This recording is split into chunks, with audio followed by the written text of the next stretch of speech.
Presiden Amerika Donald Trump secara terbuka mengaku bertanggung jawab atas serangan militer Israel terhadap Iran pada 13 Juni 2025 lalu, menepis klaim bahwa Israel bertindak sendiri. Dalam konferensi pers di Gedung Putih pada Kamis 6 November, Trump menyebut serangan itu sebagai hari luar biasa bagi Israel dan mengaku mengarahkan langsung operasi tersebut. Serangan itu menargetkan fasilitas nuklir dan militer di Teheran serta Natanz, menewaskan sejumlah pejabat dan ilmuwan Iran. Pernyataan Trump langsung memicu kontroversi di Washington, sebab selama ini Gedung Putih dan Pentagon menegaskan bahwa Israel bertindak secara sepihak. Menteri Luar Negeri Amerika Marco Rubio sebelumnya menegaskan bahwa Amerika hanya fokus melindungi pasukannya di kawasan Timur Tengah. Namun pengakuan Trump kini menimbulkan pertanyaan besar mengenai sejauh mana peran Amerika dalam eskalasi konflik antara Israel dan Iran. Presiden Amerika Donald Trump mengumumkan pembentukan pasukan stabilisasi internasional atau ISF di jalur Gaza yang akan segera ditempatkan dalam waktu dekat. Pasukan multinasional ini direncanakan melibatkan Indonesia,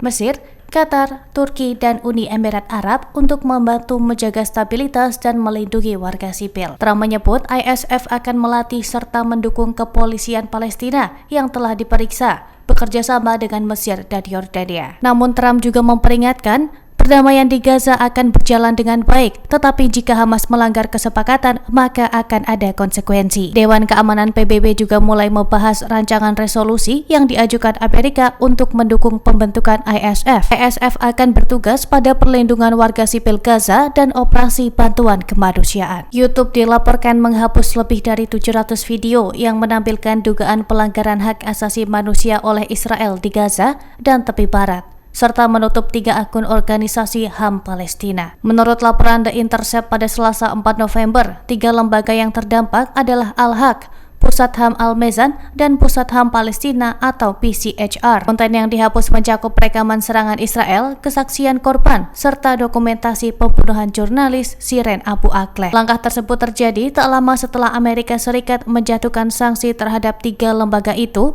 karena dianggap bekerja sama dengan Mahkamah Pidana Internasional atau ICC dalam penyelidikan terhadap pejabat Israel. Juru bicara Google menyebut penghapusan dilakukan untuk mematuhi hukum perdagangan dan sanksi internasional. Namun para aktivis mengecam langkah itu sebagai bentuk penghapusan bukti kejahatan perang Israel. Penghapusan dilakukan di tengah proses penyelidikan Mahkamah Internasional atau ICJ terhadap Israel atas tuduhan genosida di Gaza yang juga diajukan oleh beberapa negara termasuk Turki, Spanyol, dan Meksiko.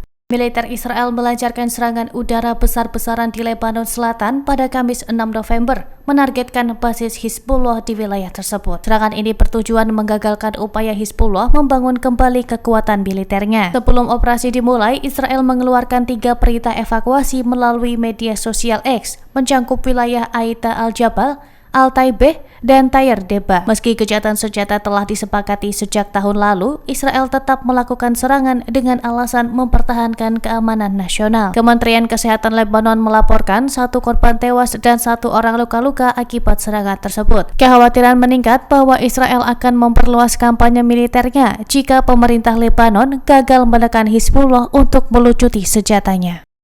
Pemerintah Turki mengeluarkan surat perintah penangkapan terhadap Perdana Menteri Israel Benyamin Netanyahu dan sejumlah pejabat tinggi Israel atas dugaan genosida serta kejahatan terhadap kemanusiaan di Gaza. Dalam pernyataan resmi Kejaksaan Istanbul pada Jumat 7 November, disebutkan terdapat 37 nama yang masuk daftar, termasuk Menteri Pertahanan Israel, Israel Katz, Menteri Keamanan Nasional Itamar Ben-Gvir, dan Kepala Staf Angkatan Darat Letnan Jenderal Eyal Zamir. Turki menuduh Israel melakukan kejahatan perang secara sistematis sejak agresi di Gaza dimulai pada Oktober 2023. Pernyataan itu merujuk pada sejumlah peristiwa, antara lain serangan terhadap Rumah Sakit Al-Ahli Baptis pada 17 Oktober 2023 yang menewaskan 500 orang serta penghancuran fasilitas medis pada Februari 2024. Turki juga menyinggung pemboman terhadap Rumah Sakit Persahabatan Turki-Palestina di jalur Gaza yang dibangun pemerintah Ankara pada Maret lalu. Israel sendiri menolak langkah itu dan menyebutnya sebagai aksi propaganda dan aksi pencitraan Presiden Erdogan. Download Tribun X sekarang, menghadirkan lokal menjadi Indonesia.